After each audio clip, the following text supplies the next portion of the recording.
తో మన రాష్ట్రం ఏర్పడింది.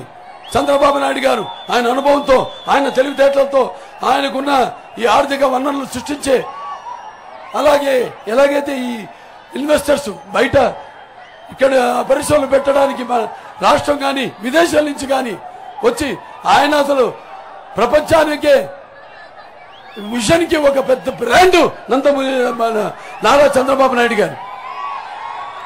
అటువంటిది మళ్ళీ రాష్ట్రాన్ని బ్రతికి పట్టగట్టాలన్నా, తిరిగి గట్టులు పడేయాలన్నా ఆయనే మనకు దిక్కు, ఆయనే మనకు దిక్చూసి అని సభాముఖంగా మీ అందరికీ తెలియజేసుకుంటున్నాను. ఇవన్నీ దృష్టిలో పెట్టుకుని ఈ బుట్ట రేణుకా గారు ఉన్నారు ఇప్పుడు ఇక్కడ.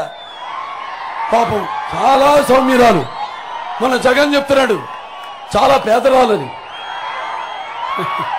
ఇవాళ బ్యాంక్ ఎగ్గొట్టి బ్యాంకులో అప్పు ఎల్ఐసి ఎంత 350 కోట్ల రూపాయలు సంచులు డబ్బు తీసుకొస్తాను ఇప్పుడు ఇక్కడికి నియోజకవర్గానికి. ఇవాళ నన్ను అడిగితే ఈ 5 ఏళ్ళు కూడా ఈ రాష్ట్రానికి తను సంపాదించింది బడ్జెట్ గా తనే ఇవ్వచ్చు బ్యాంకులకి ఇంకో అప్పులు తీసుకోకుండా. అటువంటి ఆవిడ ఇక్కడికి వచ్చి ఆయన అంటాడు సౌమ్యురాలు, సామాన్యురాలు, పేదరాలని. ఇంకా మిమ్మల్ని నిరుపేదలు చేయడమే వాళ్ళ లక్ష్యం. గుర్తుపెట్టుకోండి, లక్షాధికారులు కోటీశ్వరులు అయిపోతున్నారు, పేదవారు నిరుపేదలైపోతారు రేపు. గుర్తుపెట్టుకోండి. చెప్పాను నేను, మీరు రాష్ట్రాన్ని వదిలేసి వెళ్ళిపోయే పరిస్థితి వస్తుందని. ఇవన్నీ మీరు గమనించండి, అప్రమత్తులై.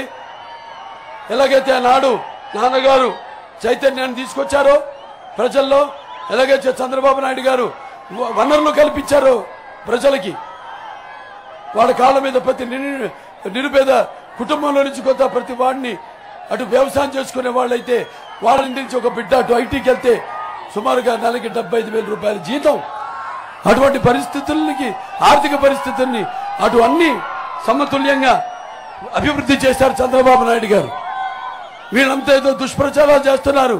అసలు వ్యవసాయం దండగా అన్నాడంట ఆయన.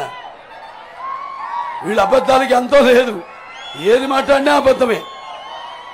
కాబట్టి ఇవన్నీ దృష్టిలో ఉంచుకుని మీరు నిజానికి రండి, ప్రస్తుతం భ్రమలోంచి బయటపడండి.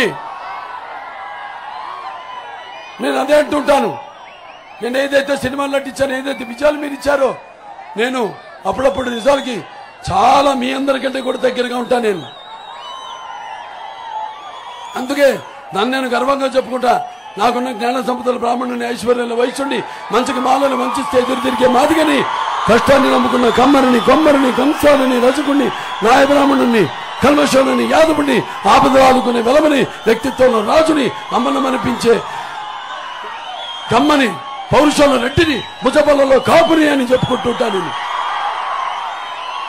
ఇక్కడి నుంచి రావాలయ్యా మాటలు. ఊరికే నోరు బారేసుకోవడం, మొహం ఎలా ఉంటుంది జగన్ది? ముచ్చుమూర్తి ముద్రష్టలాగా ఉంటుంది. ముచ్చుమూర్తి ముద్రనష్ట వాళ్ళకం ఎలా ఉంటుంది? లక్షల కోట్ల పక్షకుడు, పక్షపాత రూపకుడు, దండిగా. అలాగే ఈ రాష్ట్రానికి పట్టిన ఒక మొత్తాన్ని రావణ కష్టంలో మార్చిన ఒక రావణాసుడి పాలన, ధన మాన ప్రాణ చోరకుడు ఈ యొక్క వైఎస్ జగన్. గుర్తుపెట్టుకోండి. కాబట్టి మీరంతా తిరగబడి ఉద్యమించండి. అసలు మనం ముందే వచ్చేవాళ్ళు మాట్లాడటానికి ఎంత ధైర్యం ఉండాలి వాడికి. మేము ఇది చేస్తాం, అది చేస్తామని చెప్పుకోవడానికి. జాగ్రత్త, మళ్ళీ తిరగబడండి. ఎవ్వరు మీ ముందు రానివ్వకుండా, మాట్లాడివ్వకుండా ఊరికే ఇవాళ అందుకే పార్టీలన్నీ కూడా కలిశాయి. 3 పార్టీలు ప్రపంచం. ఇవాళ తెలుగుదేశం పార్టీ అయితేనేమి, లేకపోతే జనసేన అయితేనేమి, లేకపోతే బీజేపీ పార్టీ అయితేనేమి, ఇవాళ ఈ యొక్క కూటమి శక్తి ఎదుర్కొనే శక్తి ఇంకా ఎవరికి లేదు లేదు లేదు అని ఈ సందర్భంగా మీ అందరు తెలియజేసుకుంటున్నాను. ఈ యొక్క కూటమి శక్తి అంటే ఒక నిప్పుల ఉప్పెన. ఈ కూటమి అంటే ఒక అగ్నిపర్వతపు ఒక విస్ఫోటన. ఈ కూటమి అంటే ఒక పాశుపతాస్త్రం గుర్తుపెట్టుకోండి.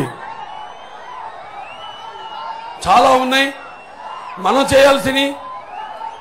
అలాగే మన కేంద్ర ప్రభుత్వం నుంచి కూడా మనం రాబట్టుకోవాల్సిన ఈ రాష్ట్రాన్ని 15-20 సంవత్సరాల వెనక్కి తీసుకెళ్లిపోయారు ఈ జగన్. మరి ఎంతో మనకి అందరి సహాయ సహకారాలు కూడా తీసుకోవాల్సిన అవసరం ఉంది. మిమ్మల్ని అందరినీ కోరేది ఒకటే, మీ సహాయ సహకారాలు కూడా కావాలి. రక్తానికి జాతి లేదు.